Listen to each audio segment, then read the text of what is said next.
Good evening, everyone. It is your friendly flat pub, whatever. I lost my words already. What a show. What a way to start the show. Good evening, everyone. This is James from the Ear Hustling Podcast, along with my fellow degenerates here. Um, you know, I don't know what Patrick got going on over there, but fine. Anyway, let's get started. We have a guest, and I cannot wait to get into the topic today. But before we do, Eric has something on his heart that he just is just dying to get off. So, Eric, why don't you talk to the people? Well, hello everyone. Princeton, in his infinite wisdom, had what he thought was a cannot miss top five fast food restaurants. Yes. Uh, there are Mhm. three really serious issues that I have. I'm not going to get into all of them, but there's one that I got a problem with Princeton. Okay. Arby's. Arby's, we got the meat. Yes. And first of all, with the price of meat, where are they getting this meat? First of all, is it real meat or is it something that's synthetic? Because it tastes like rubber. It's fast food. Yeah, look, man. Little Caesars, which was on your list, and I'm okay with Little Caesars. You know, Detroit's own Little Caesars. I'm good with that. Okay. Fast food? It's fast food. Fast food, hot and ready. I mean, if you got now Only from $7, like 4 to 6 p.m. now. Come on, we're in a recession. No. Well, hey, that's you down over there in Florida, over here in Michigan, because we are the home of the hot and ready. We can still get it. We can still get it, between 4 and 6. Quickly, why don't we recap the list? Prince, why don't you recap the list real quick, just so anyone who may not have seen that video? Yes. So, I think it was a pretty solid list. I feel like, first of all, I want to disclose this with, if you have a problem with the list, then you have to give a reason and what your replacement will be. But at number 5, I did have Arby's. At number 4, I had Little Caesars. At my third one was Taco Bell. Yes. The shits. Third one was Taco Bell. Number 2 was Chick-fil-A. And number 1 was McDonald's. So at the end of the day, look, this is a no fast BK food Lounge. list, so you know what you're getting. So Eric, I see what some of your qualms could have been, but as far as like when it comes to fast food, when it comes to the things I listed, it was a pretty solid list. Patrick, did you have issues as well? Yeah. Can listen, I don't consider myself a specialist on many things, all right, but this gut, okay, didn't make itself. So I consider myself a specialist in fast food. And Okay. Let me tell you something. Little All right. Caesars is wonderful, but not fast food, okay? If you're going to go to Little Caesars, you got to get like the deep dish. You got to get not the $5 cheapy, okay? Then Taco Bell, all right? And if you want an endless road of like, the diarrhea trails, okay, then that's fine. You can have anything that you want with that because that's going to, Chick-fil-A, all right. But BK Lounge, man, come on. You got to have a little Burger World in there. Burger King. Come on. Okay, look, real quick, Shame. I will tell you why Burger King, and I knew people would have an issue with this, but real quick, I'll say why Burger King was not on the list. 4 years ago, I was in Athens. When I was living by myself in Athens, I went to Burger King, and I decided that I was going to get their 10 chicken nuggets for $1.49. That was my first mistake. How do you sell 10 chicken nuggets for $1.49? But They're not chicken nuggets. Exactly. I still pink bought them. goo. And I think I was driving, so I got my chicken nuggets. I'm eating them, and all of a sudden, I noticed it's a little moist. But yeah, I don't worry about it. I'm like, Moist. that's a little weird. That's a little weird. Moist chicken nuggets, that doesn't really go together. Then I reach in the bag, and I just feel wetness. And I'm like, something's not right here. Something's not right here. And I look in the bag of chicken nuggets, and they're all moldy. All the chicken nuggets were moldy, and that's the last time I ate at Burger King. And that's why it's not on the list. And Did you go that's back? a real story. Did you That's go a whole back? bag of, no, I didn't go back. I didn't even want to. Dude, I would have went back and thrown the chicken nuggets in their face and been like, No. what the hell are you doing? That's why Burger King is not on my list. So let's save the rest of the conversation on that for another time. Mhm. Soleil, do you have a problem with the list? Yeah, I have a couple problems. Little Caesars, not fast food. Thank you. I like Arby's. Thank you. McDonald's is probably a little high. It's the fast food place. I like Hardee's or Carl's Jr. burgers better out here. Never been to one. You need to travel more, Prince, because there's Whataburger, there's Fat Burger. People, that's you can't put top 5 list on things people don't even only half the region can go to. Crystals, there's crystals. And then, of course, Chick-fil-A. We don't have White Castle down here. You know, for certain reasons, I can't get down with that. White Castles is a good one. Yeah, so it's strong, but yeah, I could see where a young 20-something, who's just starting out in life, has a little bit of money, might go to these places. But I mean, it's fast food. I didn't say top 5 restaurants in the world. Oh, I know. But there's That's better next week. fast food. So Yeah, maybe I'll be one. Before we bring our guests on, I just got one question to ask and one thing to say about your list, Princeton. Okay. Define to me, when you say pretty good, what does pretty good mean to you? That means above average. Like if we're talking a 1 to 10, pretty good. Anything above a 5, that's pretty good. Wait a second. But Wait a second. What are we talking about? Pretty good above a 5. What are we talking about here? This is what Princeton said. What are we? I Princeton need to said hear. This is what Princeton said in the video. He said number 3 is Taco Bell. It has pretty good quality meat. Yes. Pretty good. It's Yes, right. That's 6 to 7. That's 6 Oh to my 7. God. No. It's right. And then you also said that it's the only fast food taco. Sir, Del Taco is better than Taco Mighty Bell. Taco. You're right, Mighty you're right. Taco. Del Taco. Mighty That's true. Taco. So I say Del Taco could have been on the list, and I also say Five Guys could have been on the list. That's not McDonald's is not number 1, by no means whatsoever. None. But anyway, great list, kind of, sort of. Great job on putting the list together. I should say it that way. All Fair right. enough. Ladies and gentlemen, today we're talking about imposter syndrome. This is a topic that I've really been looking forward to having a conversation on, and I was extremely excited when I came across today's guest. Today's guest, her name is Tammy Vincent. In her brief bio, she is a motivational speaker. She's a best-selling author. She's a transformational life coach. And she says in her bio that I have here, Tammy is a passionate, energetic speaker with a unique blend of training and personal life experiences. Her talks have the power to inspire and create lasting positive change, making a transformational impact on groups of any size. She is an expert when it comes to this area that we're going to talk about today, and I am happy to welcome Tammy Vincent to the Ear Hustling Podcast. Tammy, welcome to the show. Well, thank you so much, guys. Happy to be here.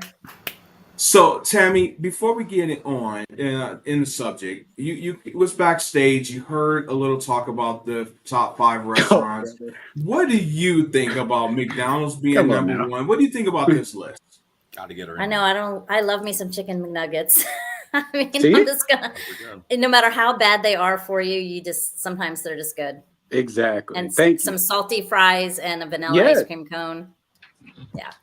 But So do you have the ice them cream's number never 1? working though. The ice cream machine's never That's working true. though. Oh, it is in Merritt Island. Oh, Oh. we need you on here more often. Yeah. So, Tammy, when our illustrious group here came together and was talking about different topics, the idea of imposter syndrome came up. And some of us knew what it was, some of us didn't. And I really believe that a lot of our listeners are probably in that same boat. Some knows what it is, some doesn't, may have heard it, didn't know. So if you don't mind, you're the expert here. Can you explain to us laymen what exactly is imposter syndrome? The best and simplest way to put it is that you never feel like what you do is good enough, even though you have evidence to support that it is.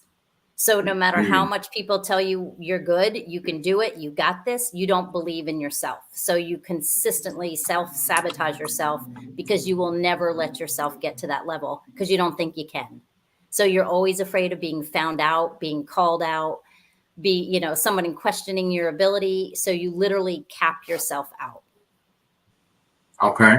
That's a great explanation and description on that, Tammy. And this is not me calling you out. What I would love for you to do at this point, if you don't mind, and you're an expert of you. What experiences do you have with either maybe your own personal experience, if you don't mind sharing, on imposter syndrome, or how you've helped people deal with imposter syndrome? Okay, I can do a little of both because Right. of my background, and I didn't give anybody any backstory, but I grew up with two alcoholic parents, one who beat me down mentally, physically, emotionally on a regular basis. So I grew up thinking I can't do anything right and anything good. So it didn't matter if I got straight A's, I still failed a test. I didn't matter what I did, it wasn't good enough. So going into now what I do, I had different jobs and I always kind of fought with that. Like, so I was always striving for that perfectionism and trying to be the absolute best at what I did, even though I never thought it was enough. So I never got those high-end management positions because I never really believed I deserved them. So I would, again, self-sabotage.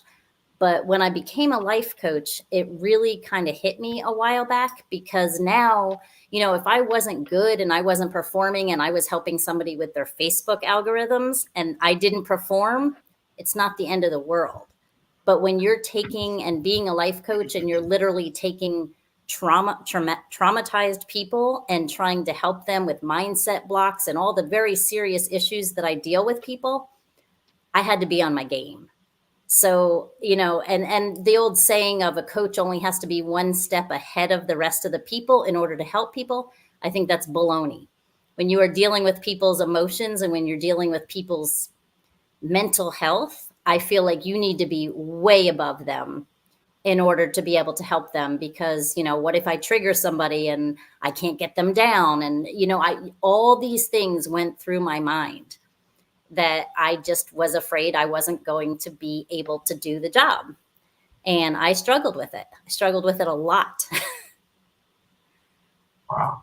Okay. Yeah, because it was serious. I was not, I wasn't building up people's Facebook pages. I was literally playing with people's minds to help them. Right. Right. Okay. Okay. I have a couple questions. Thanks again, Tammy, for joining us. So I appreciate you sharing a little bit about your upbringing and how that has, I guess, influenced or impacted your imposter syndrome. So is imposter syndrome simply, is it nature versus nurture? Is it environmental? Can it be something that is hereditary, passed along from your parents? Or is it just a learned behavior or behavior that you've developed because of your circumstances?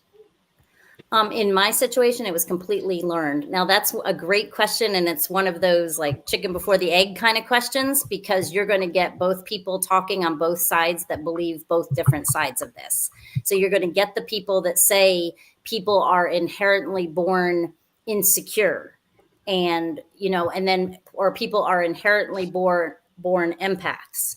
And so they have a different way of dealing with life. I am one of those people that goes with the theory of we are all born these beautiful, divine, perfect, joyous creatures. And it is life and experiences that change that view of the world. And it puts a different lens on us. So my belief, and again, you're going to find both sides of people believing both of this, is that it is a learned behavior. And it might be as young as when you're in the crib. And you have one set of parents who are looking down at their kids and they're saying, oh my gosh, you're amazing, you're beautiful, you're going to be the president, and oh, you're going to do such great things. And then you have another set of parents looking in the crib going, good God, I wish you were never born. Mm. And those things are so deeply ingrained, they might as well be born into you because it's so hard to undo them, those belief systems. Got you. Thank you. So I kind of have an idea of what imposter syndrome means for me, but I'm curious, like, what was the impact to you, physically or mentally, when you were dealing with imposter syndrome? Like, what symptoms were there, that you said, hey, I need to change this, or something's not right here? Well, it was really when I started, even when I started teaching and I knew I had these little minds to mold, and I was thinking, oh my gosh, am I good enough to do this? Am I qualified enough even though I got past all my degrees, I got all these training and everything. It was that questioning myself, and it caused a lot of anxiety because I was just constantly questioning myself. It caused a lot of, self-doubt. It caused a lot of self-sabotage because, I wouldn't, like, again, I wouldn't apply for that team leader in the school because I didn't really think I deserved it. And so I really held myself back. I really did. When that critic would come to me, and I called it my negative self that would talk to me behind my ear, I would agree with it. I didn't have the knowledge and the training to say, back up, prove to me why you think this. So I would just believe the things I was telling myself, and they were the things that were not born into me, but ground into me. So it was a lot of anxiety, though. Honestly, it was a lot of insecurities. I didn't walk very securely. I didn't talk very securely because I doubted my abilities. Gotcha. From your experience, are there certain people that suffer from imposter syndrome more, like based on class, gender, race, etc.? From your experiences? I have literally seen it in every size, shape, form, color, everything you can imagine. I've talked to multi millionaires who said that it took a serious coach and $50,000 in therapy to get over it, to where they would feel able to charge what they were charging. And and they had everything from the person looking on the outside. They were super smart, they were professional, they were successful, they were everything, and they still didn't think they were good enough. And then I've seen, a lot in sports where they're just like, you'll compliment someone and they'll say, oh, I'm just faking it till I make it. I'm not that good. And it doesn't matter how good they are and how well they perform. It's always, I could be better. I don't do the best I do, always beating themselves up. So I don't really think there is. I think it's human nature almost to doubt yourself and to be hard on yourself. I mean, we're our own worst critics. And unfortunately, a lot of people don't have the backup to argue with them. So when they say, oh, I suck at that, a lot of people don't have that backup support system to say, no, you're amazing. Here are the facts, because that's really what it's about. When you deal with imposter syndrome, you're dealing with a story that you've made up in your head. You're not dealing with the facts.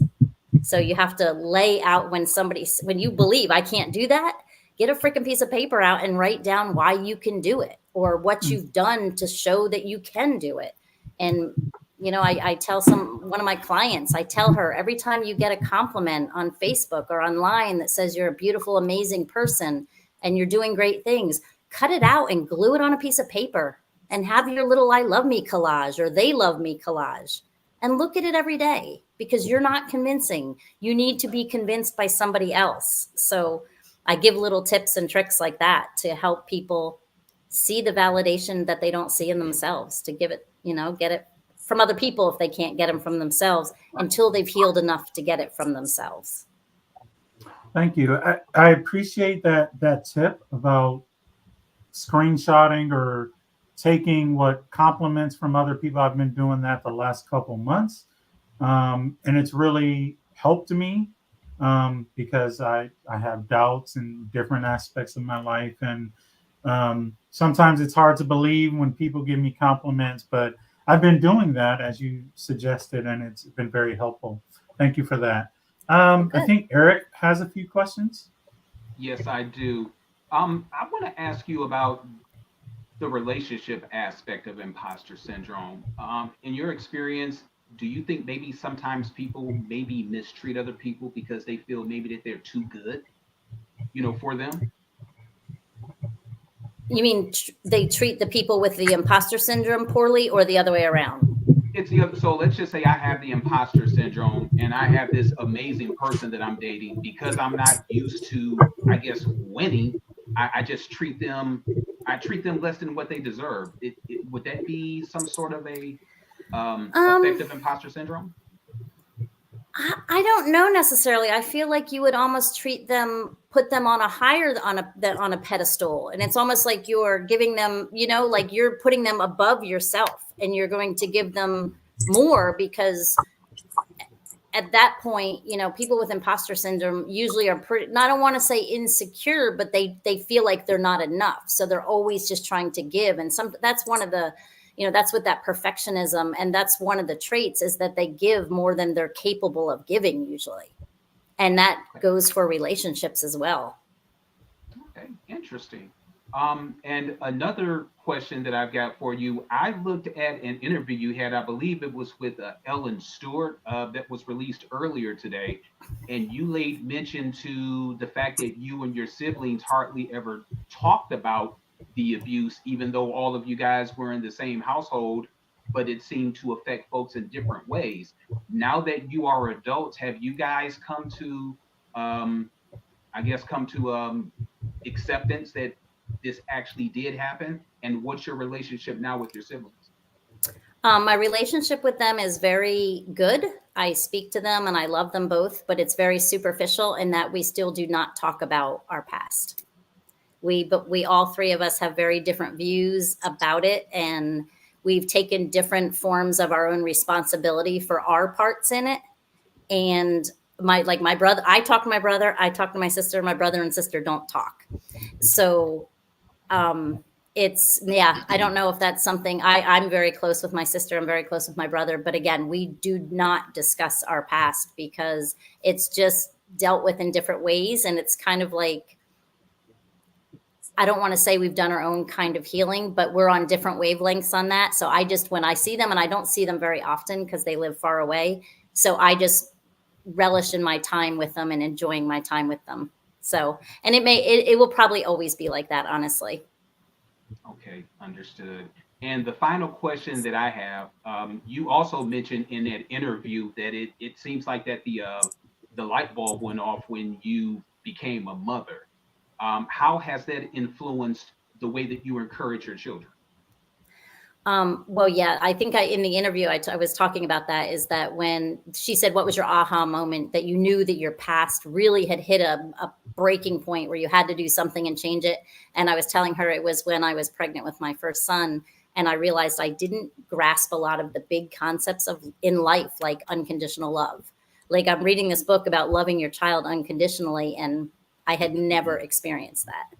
So, that was a very big turning point for me. And with that was also all of the, when I started reading about growing up like that, it was like, okay, about the unconditional love part. Well, now about the boundaries part, and about the really not having a sense of self or being able to feel emotions. Like, there was a lot of big concepts. But I'm very open with my children. I've always had very open conversations. I'm not one of those make up a story and let's just see how it goes. I tell them like things are at their age appropriate level, obviously, but I've always been very open with them about everything, just so that they could make their own choices. I've even been very honest about the mistakes that I've made and the bad paths I've chosen. So. Well, that was a very powerful interview. So I definitely picked up on some stuff, and I definitely appreciate how open and honest you are about this. So I believe that James has some questions for you. James. I Okay. do. I do. Tammy, I was reading an article all about imposter syndrome from the University of Cincinnati, and they pointed out that experts recognize five main subtypes of imposter syndrome. The perfectionist, I think that kind of relates to that athlete that you spoke of, giving a compliment, and I'm not good enough, right? They expect more of themselves. The superhero, the expert, the natural genius, and the soloist. If you're familiar with that article, or if you're familiar with those subtypes, can you talk a little bit about that or add to it if you like?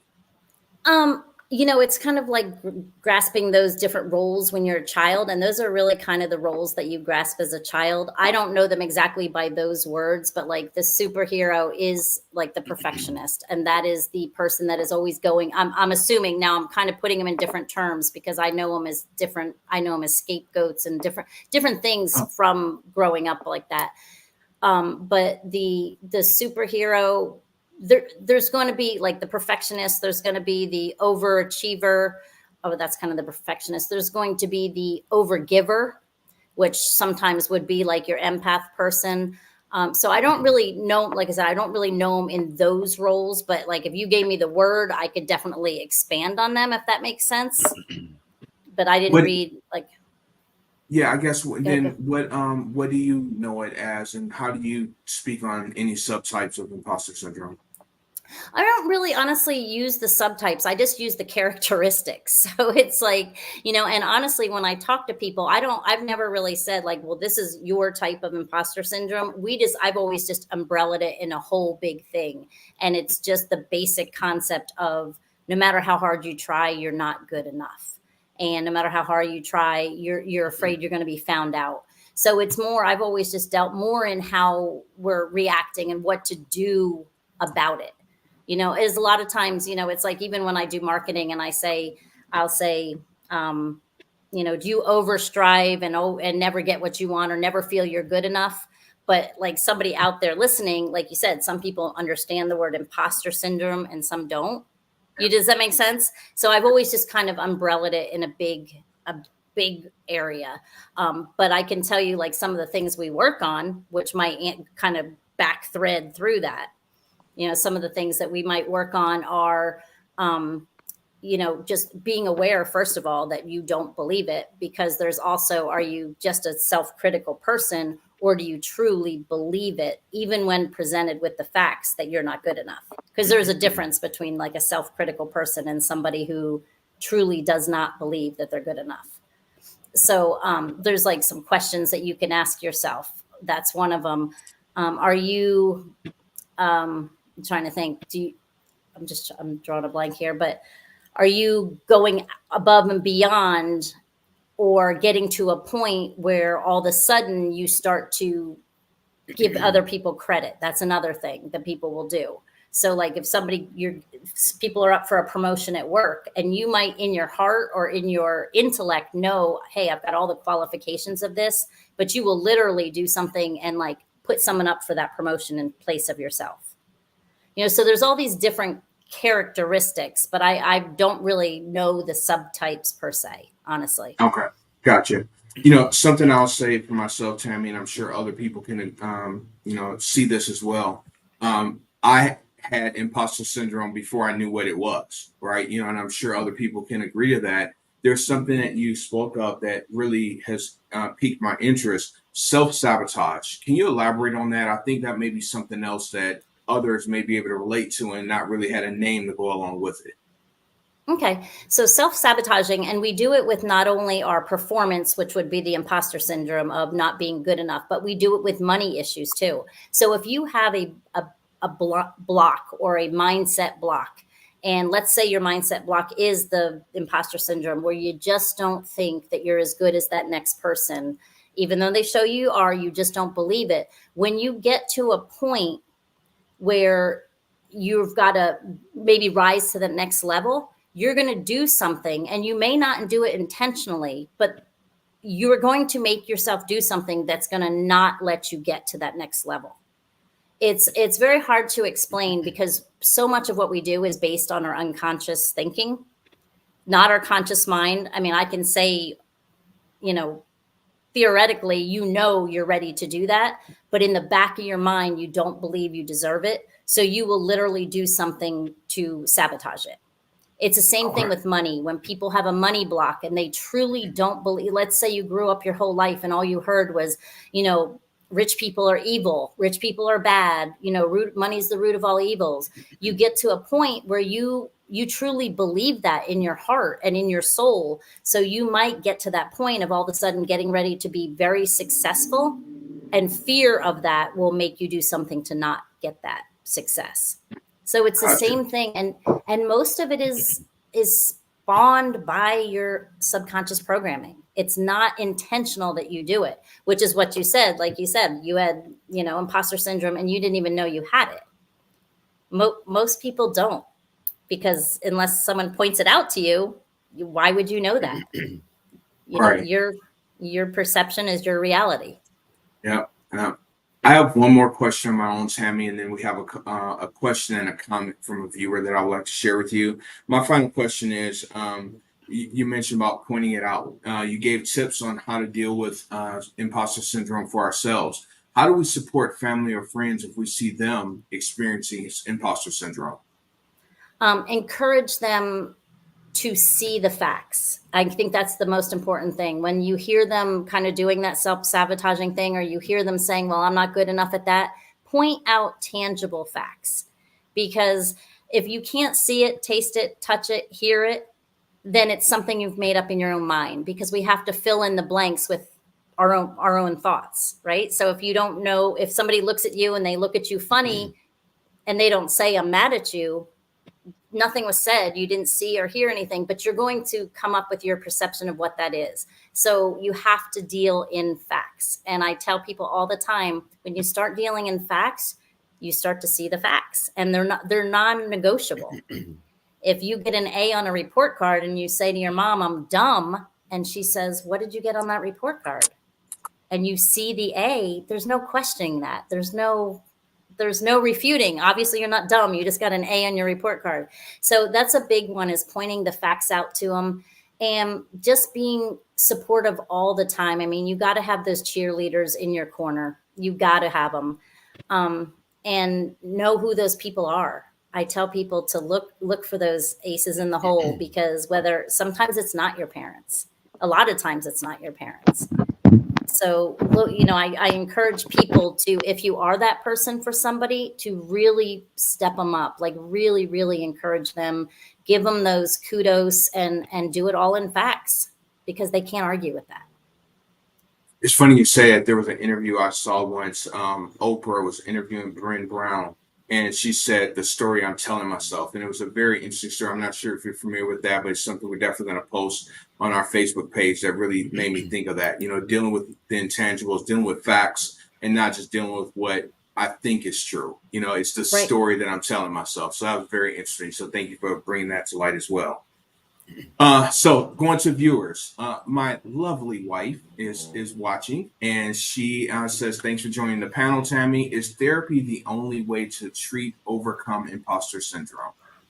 Absolutely not. You can do it on your own. It just takes a lot of things. The first thing, I say there's kind of like 7 or 8 simple steps. The one is just being aware, talking to that self-critic and arguing it factually.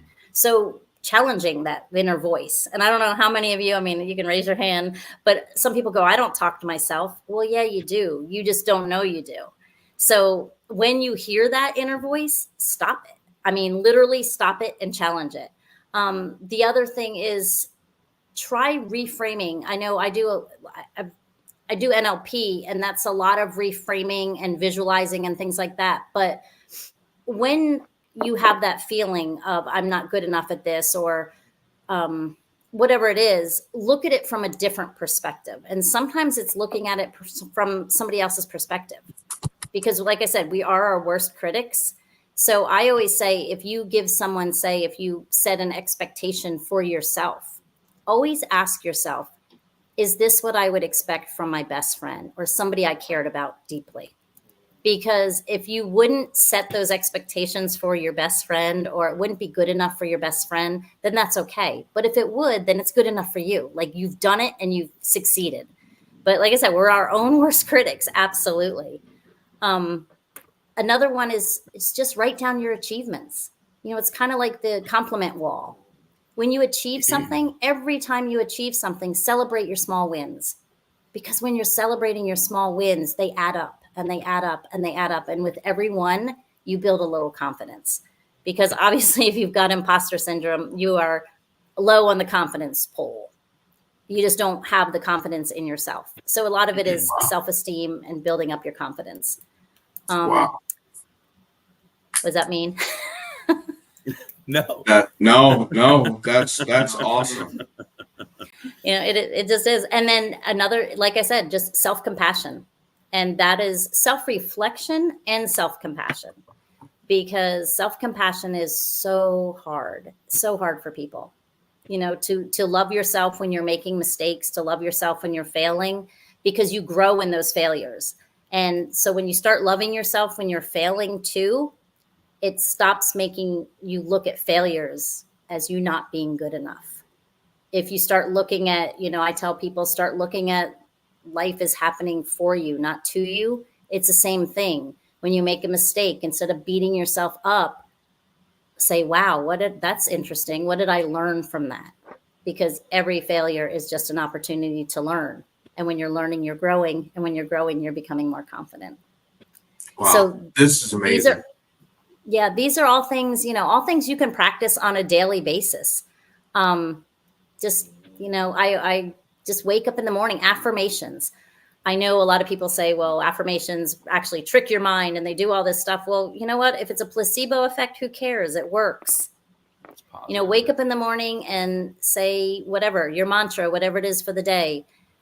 I wake up in the morning, I crack all my ankles and my bones first, and I thank God for 5 things. And usually it's I can walk, and I always come up with 5 things I'm thankful for, but then do 5 other things. I can achieve all good things, or I deserve all good things, or I can do hard things. And whatever I do today, I know I've done my best. And just those kind of affirmations will get you through when the inner critic comes and he says, hey, dummy, you can be like, no, I know I'm doing my best. I told you in the morning when I woke up. So it is what it is. Wow. This is awesome, Tammy. I'm loving hearing this. And it's easy for me to receive it now. I just need to hear this when I am, self-sabotaging and everything. I'm going to need to play this back at that time. So thank you for those tips. Patrick, I know you have something for Miss Tammy as well. I do actually, and first of all, I just want to thank you for sharing your story, coming on and being a part of this conglomeration of misfits here. We appreciate that. I guess that's the best way we can say what we are here. So I appreciate that first and foremost, and I especially appreciate the conversation behind mental health. It's kind of a statement / question. I'm building to it.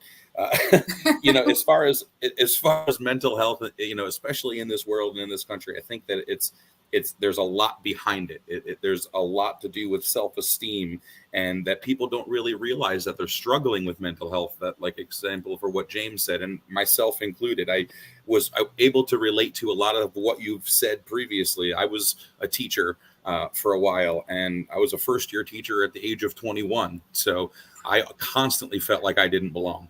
I could barely go to a bar and have a drink, and I'm teaching alongside a 25-year veteran that, I didn't feel like I belonged. And what that did to me is it created a sense of what people sometimes misconstrued as arrogance, because I put up this hard shell, like, oh, I got this. I don't need anybody. But on the inside, I'm like, holy crap. Like, right.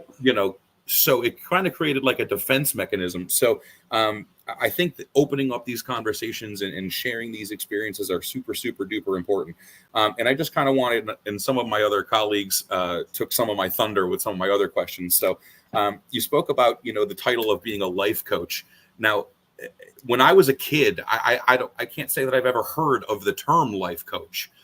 So I'm curious for you, if you could explain what it means to you to be somebody that coaches people in life, and what that means to you. What's your why, maybe? So my why, there's a couple whys. When I started my healing journey, I literally threw every modality of healing at the wall to see what would stick. I went to therapy, I did a few things, and I realized that traditional therapy is really limited. While there's nothing wrong with it, there's things like I'll just give you an example. When you grow up with a narcissistic mother, but your therapist has never met her because she died of cirrhosis of the liver, she can't say your mom was a narcissist. Let's deal with that and treat that. So when you have a life coach, to me, it's almost like I'm not a therapist. I have a lot of lived experience. I coach primarily adult children of alcoholics, just through the mindset blocks and everything.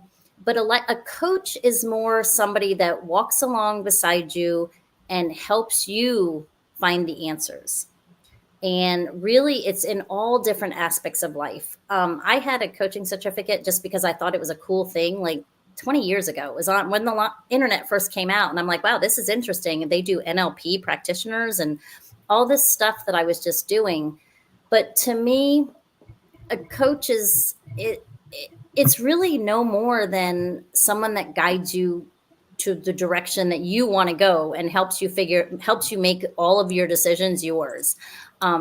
So I do, I work primarily with that, but we work on different things. I am trauma informed just because I deal with what I deal with. So I've had a lot of training in trauma therapy and stuff like that, but I'm not a therapist. So it's like we do the circle of life and we go, okay, here's your 8 big points of life. And where do you want to be in all of them? Let's get them all kind of and special. And we work on little things at a time.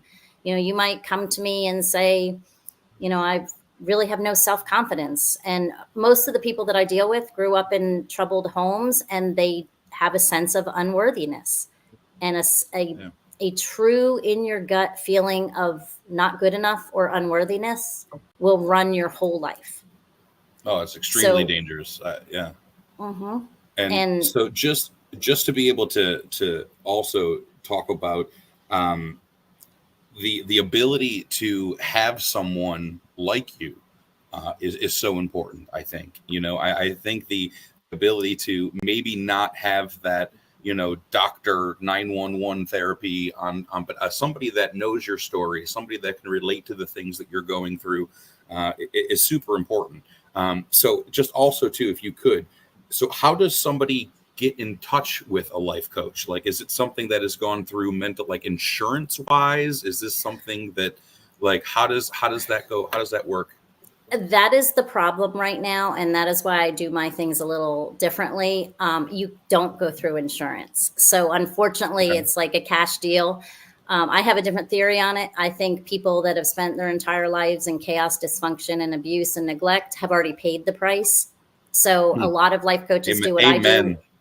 It shouldn't cost to heal your soul. Like, your soul was given to you intact. You shouldn't have to spend an arm and a leg. So I do things like I have a group coaching program, which is literally $50 a month. And you can jump online 3 hours a week with me. And we're a community. We build together. So, but there are life coaches. Coaches have coaches. And I know there are some out there that, $1,100 for 2 weeks. And I'm like, you better come over my house and do my laundry and, wash my dog. And, Well, yeah. And I just want to take this opportunity to parlay into your social media, TammyVincent.com and then Tammy@TammyVincent.com. I see that James put that on there. Yeah, everything is pretty much my name. I just like to keep it simple. Like, where do you reach Tammy Vincent? Well, you just look up Tammy Vincent.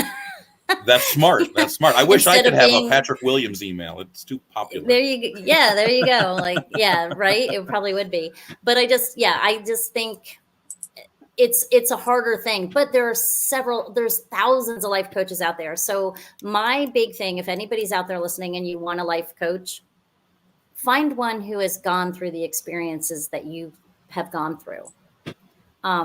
I had my very first client. I wasn't even planning on being a life coach, but she ended up my client because she was going to a therapy for 11 years. And she said, Tammy, in 18 minutes, you just told me more about myself than my therapist did in 11 years at $110 a week.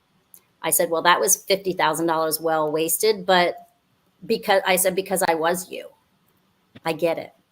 So I think somebody with lived experiences, that's the most important thing, because I have a psychology degree and a master's in education, but reading those books didn't teach me what it was like to grow up and how to teach coping skills to a wounded child. You know what I mean? Like, reading books don't teach you that. Yeah, 100% too. Because like I said, at the age of 21 myself, coming into the education field, I had my master's degree at 22. So it was insane to be able to try and compare yourself to people that were just on a different level. Like, I came into education thinking I knew everything, and then you first day you're like, oh, I don't know anything, and you continue to rely on the people that you're close to. So that is cool. All right. Well, again, Miss Tammy, thank you so very much for coming on and sharing your story with us, and answering all of the questions and putting you kind of through the gauntlet here. So I appreciate that. I know that you're welcome back anytime that you'd want to come back. And if there's anything else that you'd like to add, again, your social media or any kind of shout outs, please feel free to do that. And thanks again. I appreciate you. No, you're very welcome. You guys are awesome. You guys have a good one, and thanks to all the listeners. Thank you so much. Stay Thanks, strong. Tammy. We appreciate you very much. That was cool. That was, Yeah, definitely. like I loved your point, James, when you talked about having signs of imposter syndrome and not even really knowing, that you did. So Yeah. And once again, we don't know the names of stuff, I mean, let's be honest. Imposter syndrome is not new, right? My father, I tell this all the time. My father was born in 1929. I'm pretty sure out of him and 9 of his siblings, someone experienced imposter syndrome. They just didn't have a name to go along with it. So, True. right. Yeah. I think for me, this was I know I didn't like ask any question or anything, but I really hadn't even heard of this term. I know we had brought it up before, but I hadn't even heard of this term. So this was a lot of learning for me and just like discovering what it was. So it was really cool. She was very insightful on what it meant and about the solutions to it as well. So that was really nice to hear. Yeah. Sorry, I cut you off, buddy. Good stuff. Oh no, you're good. I was just thinking, Patrick, and I didn't know that about you, that you had became a teacher at such a young age. When I was coming through the ranks, I was like in my early 20s, and I was in management and auto parts stores dealing with guys that were probably twice my age and knew like way more than I did. And yeah, I kind of find myself looking around like, damn, why am I even here? What did I do to deserve this? Do I deserve this? So I struggled with that for, quite a few years, just wondering like, damn, yeah, but what the There hell were am I many doing times. this There was for? many times. There were many times that I felt like a fish out of water in the beginning parts of my teaching career. Number one, because of my age being so young. I graduated at a young age and got into teaching at a young age, but also too because of being a male in a female dominated profession. Also, it was, and I know, Prince, that you're probably going to experience, well, you will experience a lot of the same things that I've experienced too. It was an eye-opening experience. And, I really feel like a lot of factors factored into why I'm no longer teaching now. But, it was just, I really connected with a lot of the things that Tammy had to say. So that was really cool. I put that as a pro personally, but You what? did what? I said I thought it was a pro being a male in a mostly female dominated field. But I mean, the odds are definitely in your favor, buddy. The odds are definitely in your favor.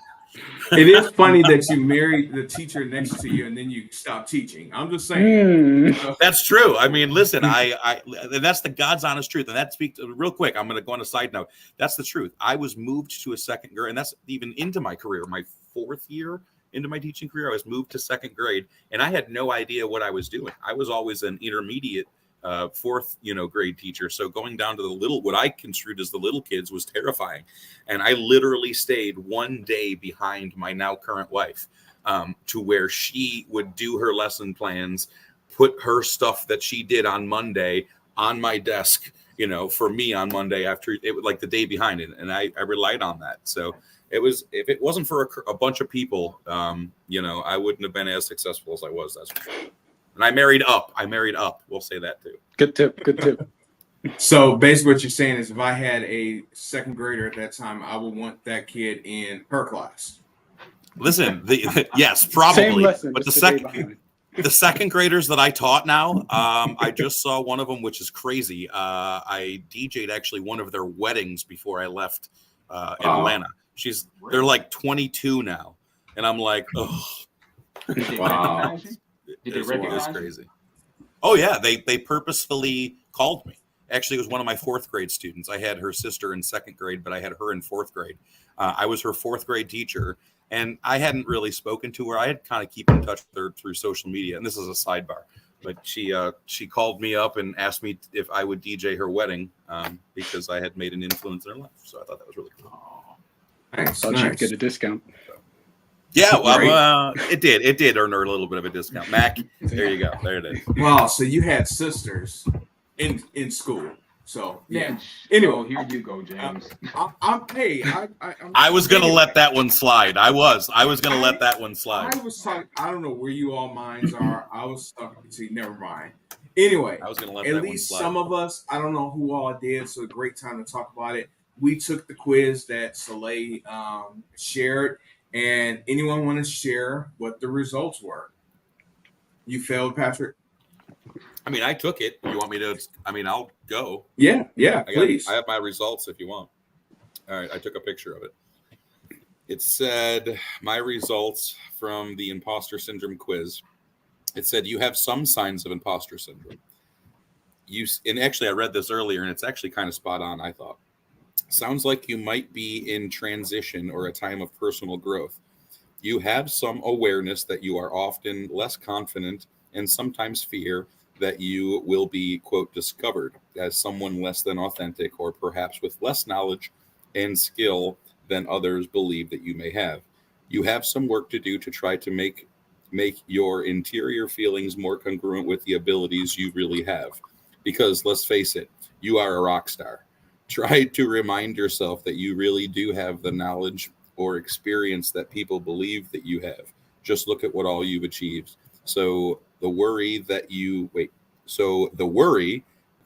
will be found out is actually pretty silly, which is actually kind of spot on with a lot of the things that I find myself to be, because I have a hard outer shell, kind of a rock star outer shell personality. But on the inside, a lot of the times I'm a lot less confident about the things that I do, and I use humor and showmanship as a defense mechanism in a lot of ways. So I can relate to a lot of what that said. So thanks for pointing that out, Soleil, because that was cool for me. Yeah. Awesome. I'll go next. Mine was exactly the same, like word for word, so I'm not going to reread it. And obviously, I've struggled with this for years with transitioning. And it's interesting that the word transition is in that you just read.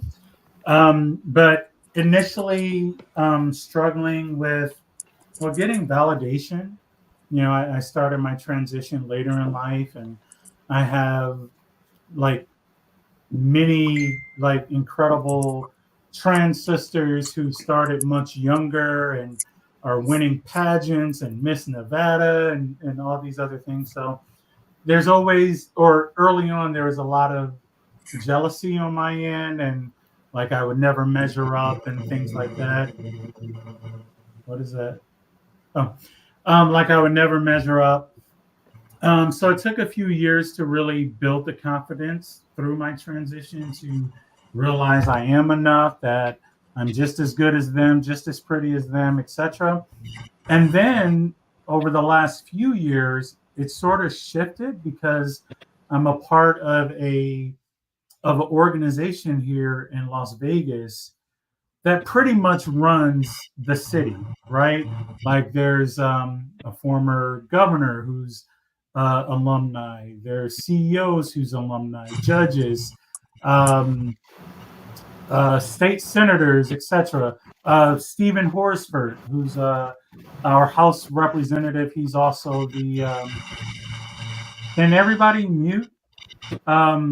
Stephen Horsford, who's the chair for the Black Caucus. He's a member, and so like I'm a part of this group, right? But like I'm just a corporate senior paid search specialist. That's kind of how I talk down to myself, where everybody else is like have all these incredible titles. But no, like it took me when I first joined the group, there was the imposter syndrome.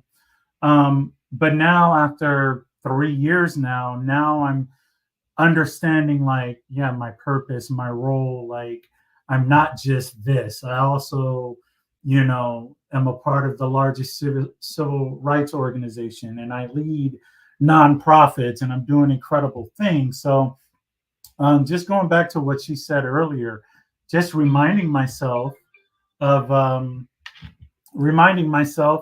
all the good that I am doing and have achieved, and that just brings me back to sort of getting out of feeling like I'm an imposter, but I'm actually thriving and succeeding. So Awesome. Prince, I know you messaged that you have the exact same one as well, so it pretty much said all the same things.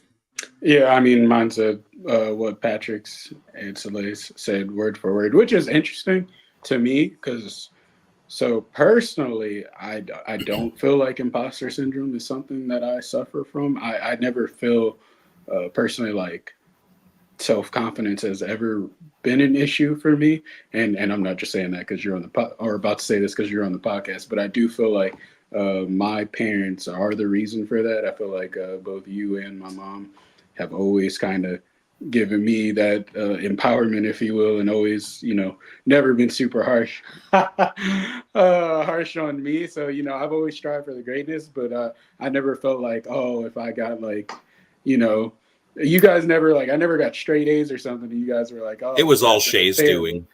Right. So I don't think it's something that I have suffered from, and I think that's one of the reasons too why I was unfamiliar with the term. So, but still, I've enjoyed learning about this, and it's definitely, I do know people that I feel have suffered from this, and so this is very eye opening to be able to like give that knowledge and share ways to help as well with other people. So Yeah, that's key, and that's why one of the questions I asked Tammy was, if we identify that in family or friends, how can we help them? Because yeah, I think it's safe to say we all know, it's a lot easier to help others than it is to help ourselves. yes, yes, We can always identify something in someone else quicker than we can identify in ourselves. So Easier to give advice than it is to take it. yes, true. Eric, what about you, sir? Same, the same as Same. everybody else's. Yeah, the same. I Wow. in There's only one times, oddball then, huh? There's only one oddball. Yes, it is. the one thing that I can say is that there were times in my life where I definitely suffered from it. When I was going through the divorce, you kind of get that feeling of, was I really deserving of such person? You kind of find more faults with yourself than you do with the other person in a situation like that. But then it also came to a time like, man, screw this. This is some bullshit. I know I didn't deserve that. And so you kind of like different things like the aha moment. You kind of like snap yourself out of it. Like I said, I didn't know what it was. I think I've got a better understanding of myself now that I know what imposter syndrome is. Um, so this is really, really an eye opener. And to the four of you, if nobody has told you, y'all are beautiful people. Y'all really are. Oh, hey, And Eric, you suck. you're not that bad either. I'm sorry. Patrick, I know That's you. listen. Listen. That's also my defense mechanism. It's easier to insult people than it is to say expressions of love and care. I don't think that's helpful. I told my wife. I told my wife I hated her first before I told her I loved her. That's a true story. Well, you better So be there you lucky go. because your wife is beautiful, and I know that she has She is. several She options. is. And for some reason, Oh, she'll be the first to tell you she had a list. She'll be the first to tell you. I'm pretty sure she did. She How is far a down were lovely you? woman. Probably 17. The Hey, last one. I listen. The truth. Listen, there's one time that I'm going to have to get her on here to prove this. The true story, man. She chased me. That's the true story, and I know none of you are going to believe that. But Okay, that's the but truth. I know. believe you. I know. I know. It's possible because Patrick, I'm pretty you are a great studly. guy. I mean, come on. You are a great guy. You've got that $1 million smile. You've got like the perfect beard and that curly hair. All right, we're good. We're good. We got it. What else? What other good things you got to say about me, Eric? So, Anything else? A couple weeks ago, you were Is this pretty. the perfect Today, amount of you're chest beautiful. hair or not? Okay. Well, I don't want to see your chest hair. That's yeah. Again. No, Button I'm it up a good. little bit. Yeah, Sorry. again. But no. So I am the oddball. I believe, and if she's still on, help me out, Shay. I believe yours was exactly what everyone else's was. So Prince asked a great question, like, "Hey, did anyone get anything different?" And I'm that oddball. I did. Mine said you have signs of imposter syndrome, but don't panic. You may be struggling with some heavy feelings of worthlessness. You've also probably convinced yourself that you've fooled people into believing that you are competent and capable when really you're just faking it. You also may see yourself as acting your way through life and waiting for the shoe to drop when people discover who you really are. Are we onto something here? You've got some work to do. Healing and confidence will come when you can look at the origins of your feelings. A therapist can help. This will allow you to move on to a more accurate and lasting sense of self. you will be better able to really internalize compliments and honest feedback from others and recognize where self-doubt is coming from when it pops up again in the future. Remember, you have gotten to where you are because, in the words of Saturday Night Live Stuart Smalley, you're good enough, smart enough, and doggone it, people like you. This was spot on. It really was. And something I really, really wonder, and I wish I'd have thought about this when Tammy was on, but I wonder if we took a test like this at different times, will we get different results? Right now, you all may have great feelings and not second guessing anything, right? But later on, you may have an episode. Will it be different? So I wonder if it can be that way, if it's fluid. I'd If imagine I so. would have taken this during COVID, if I would have Yeah. taken this test during COVID, Yeah.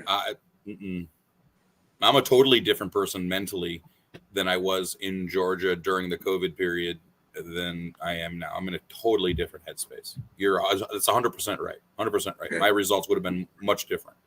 Yeah. Mine would have been Awesome. Well, ladies and gentlemen, this was a great show. Does anyone have anything else before we transition to? Oh, wait a minute. Tammy's still listening. She said absolutely can happen multiple times in your life at different stages. Awesome. Thank you for Awesome. that, Tammy. Great to know. Yeah, definitely good to know. So, maybe if we identify this in each other, maybe we should say, "Hey, you should take the test and see what it says at that time." But the key is we got to be honest. Yeah. Yeah, we got to be honest. Is there any Well, the most important thing too is that we continue to create these relationships of open conversation, Yes. and I think we talk Safe about places. mental health. Yeah, safe places. We joke about that, James. I know you and I joke about it all the time, Yeah. but that's the truth, man. I'm building relationships with the rest of you, as well as I am with James too. But to be able to have what I've coined as a safe place in a lot of, I wouldn't say touchy situations, but maybe high tense situations or high tense topics. It's kind of been cool to be able to come around a table knowing that I have many different opinions than many of you, even on this panel. It's kind of been cool to have a base, of trust. It's kind of neat. Yeah, So I most appreciate definitely. Eric, you're gonna say something before the word for the day seemed like it's transitioning. You all had it in your results. So before we transition to the next piece. I was just wondering if we could maybe just put that test in the on a web page. My goodness, I'm having a brain freeze. Facebook. Yeah, thank you. Yeah, could You're we welcome. post that on the Facebook page? I appreciate it. See, that's what I love about you. It's a safe space. It is. I feel so safe. No judgment. I'm not cuddling with you again. Yeah, we Again? most definitely can. We most definitely can. Shay, if you're still around, if you can grab that link out of chat and put it on Facebook, that'd be amazing, sweetie. Thank you. I love you. Okay. Anyway, Love you, Shay. So this day in history, who's up? That is me, sir. So quite a few things have happened on August the 14th. Notably, there were some significant birthdays. So we have Steve Martin, actor and writer. He was born today. Today is his birthday, excuse me. Author Danielle Steele. And we also have Magic Johnson, Michigan's own Magic Johnson's birthday today. And last but certainly not least, the beautiful Halle Berry. All of those fantastic individuals were born on August the 14th. And one other thing that I'd like to mention that happened today in history, Detroit and actually the whole northeast part of the United States, 21 years ago, there was a blackout. There was a blackout. And the most amazing thing about that is it was just like a mere 3 weeks away from my son being born. But that right there, that blackout did benefit my neighborhood greatly because there were people that we did not socialize with that we all wind up coming together as a community. We had a lot of elderly individuals that were there. And what a lot of people did, the people who had generators seeked out the elderly people and voluntarily gave up their generators to make sure that the elderly was comfortable. We all got together in the houses that had the generators because there was light and there was like some fans that were going on. We cooked together, we ate together. So even though that was an event that lasts like 2 or 3 days, it really did bring our community together, and that's honestly the one thing that I missed about the blackout ending is that a couple of weeks later we kind of went back to the same old, same old. But I will never forget that day that the community came together, kind of like how we got to know our neighbors again when the pandemic happened. But those are the things that happened on August the 14th of 2024. And I believe, Soleil, are you up for spitballing this week? I am, sir. Okay, I turn it over to you. Can we talk about dating and dating apps for a moment? So for me, I am single now for the last few months. I'm not going to get into it here, but it is what it is. And I'm not looking to date, but I had a moment of weakness about a month ago. Late at night, 10:30 at night, I decided to create a profile on a dating app. I didn't add anything thirsty. It was one picture. I created a little profile or whatever, and then I went to sleep. The next morning, though, your girl had hundreds of messages, which was very flattering to me.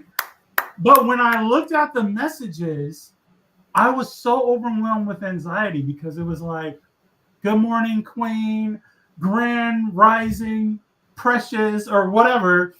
And I was like, do I want to go through the process of, hi, how are you? How was your day? What's your favorite color? Where do you like to go to eat? What do you want to do on a first date? Do I really want to go through that again? No, I don't. So when I was telling one of my girls that my situation, and instead of her saying, "Oh, are you okay?" she was like, let me think about who I could hook you up with. That's my girl right there. That's what I want to get back to. I want to get back to where friends hook friends up. You've already vetted the person. You already know they're not crazy. You know they're financially stable. They don't have baby mamas or baby daddies or this or that going on, crazy stuff. They're already vetted. You can just say, hey, I want to introduce you to my girl Soleil because she's awesome and I know you're awesome and y'all will be a great couple, right? Yeah. Or get back to organically like meeting somebody like out in public. Like a few weeks ago, I'm walking through Walmart. I look like trash, but a couple guys came up to me and was like, hey, mama, hey, this same day, like within, I don't know, 10 minutes. And it was very flattering and I loved it. And, you know, nothing happened because I'm not looking. But let's get back to organic dating and the apps just ain't happening right now. So thank you for the time. James, I'll kick it over to you. So I know we don't give feedback. I do have a question. When you were in Walmart, did you have a pineapple in your shopping cart? Never mind. No, different story today. Gotta go. I have a story about that, but for another time. Gotta go. All right. So you know what? I apologize, y'all. I did not have this ready. Eric, you want to talk about next week's show? He is talking, Eric, but he doesn't realize he's muted. Yeah. You're muted, Eric. Yeah. It must sound nice, though. See Eric. Talkie. Such a wonderful voice. Oh, yeah. This is going great. He can't unmute himself. Really going well. All right, so I'll start Be off. smarter than the mute button, Eric. It's just one button, sir. It's one button. Okay. That's what I you know. That was the moment of the show. That was the moment of the show right there. You know what, James? I was actually just throwing something in chat because Soleil's situation sounded like so that's why I kind of got caught. But come on, James, come through for me. Multitasking. Shay, yes. Anybody? Yes. Come on. What's your age? What's your age range? Mm-hmm. I got you. Just turned 28. Christian just turned 28. You know what? How about this? How about if we can be family? No, family. No. Okay, no family. I'm printed. Can we get to what's on the screen, please? I'm his TT. His TT. He liked TTs. All right. Anyway, okay. So transitioning. So at the beginning of the pandemic back in 2020, we hosted a show. It was the class of 2020. What that show was about was the challenges that everybody was facing, going to school, graduating, missing out on all of the pomp and circumstances that a senior year would usually entails. We had folks, I believe, yeah, we actually did. We had a person that was graduating from college and several that was graduating from high schools. So we're going to have a few of those folks that we had on for the first time 4 years ago to just to kind of get a update on how they're doing. What was life after the transition from the pandemic to normal life? So I am very, very interested in this show. And what we will also do is that we will get that episode and we will put that episode on the Ear Hustling Podcast Facebook page so you guys can review it. And that's pretty much it. Mr. Montgomery, I believe you are going to close us out. No, that's it, sir. That's it. Awesome show, everyone. Thanks for tuning in, and it has been from our mouths to your ears. See y'all next week. Go Bills. Go Lions. Rawr. Go Lions.